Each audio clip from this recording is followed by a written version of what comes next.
Today I'm going to talk about my new book, Counter-Revolution in Egypt, Sisi's New Republic.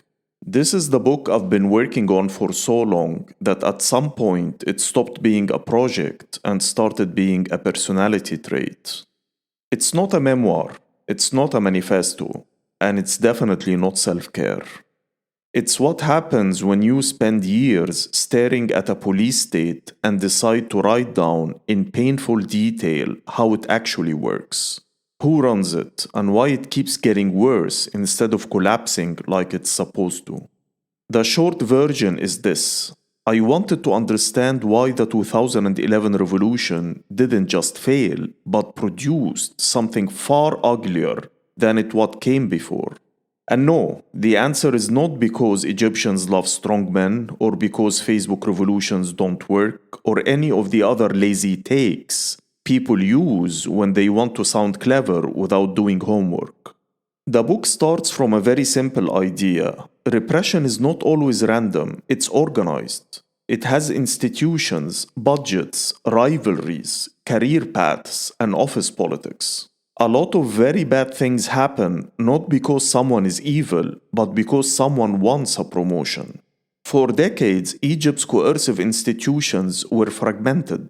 The army distrusted the police distrusted the Mukhabarat distrusted everyone, including itself. Everyone was coup-proofing against everyone else. It was messy, paranoid, and often incompetent, which ironically gave society some breathing room. Then 2011 happened, and that scared the hell out of them. What followed was not a simple restoration of the old regime. This is the part people still get wrong. Sisi didn't just bring back Mubarak with a deeper voice. He built something new, a system where security services stopped fighting each other and started acting like a cartel. Less competition, more coordination, fewer leaks, and much higher level of confidence that nobody was coming to save the prisoners. In the book, I trace how that happened, who unified whom, which institutions were empowered, which ones were disciplined, and how repression stopped being reactive and became structural. Not just about crushing protests, but about preventing politics altogether. This is where the phrase New Republic actually matters. It's not just branding, it's a different governing logic, no social contract, no hegemony, no attempt to persuade, just permanent mobilization against an internal enemy that keeps changing names. Terrorists, traitors, foreign agents, people who tweet too much. A lot of this book is about violence, torture, disappearances, extrajudicial killings, mass incarceration. I don't sensationalize it. I don't need to. The reality is bleak enough. What's striking is how bureaucratic it all is. Forms, committees, authorizations, chains of command, repression as paperwork. And yes, there are moments where it becomes darkly funny, not because violence is funny, but because the people running these systems are often absurd.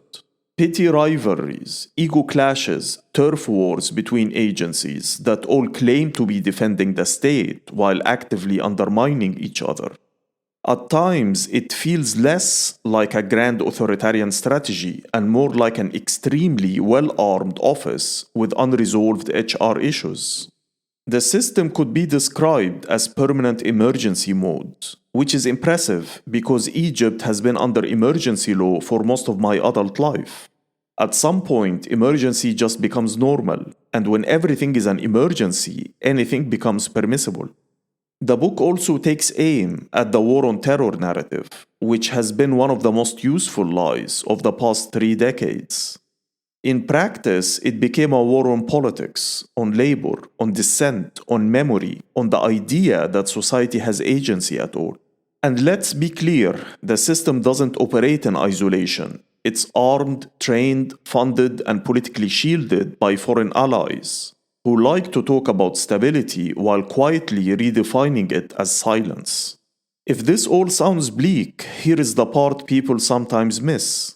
Understanding how repression works is not an academic exercise, it's a political one. States learn from each other, security services share playbooks. Authoritarianism globalizes fast, which means resistance has to get smarter too.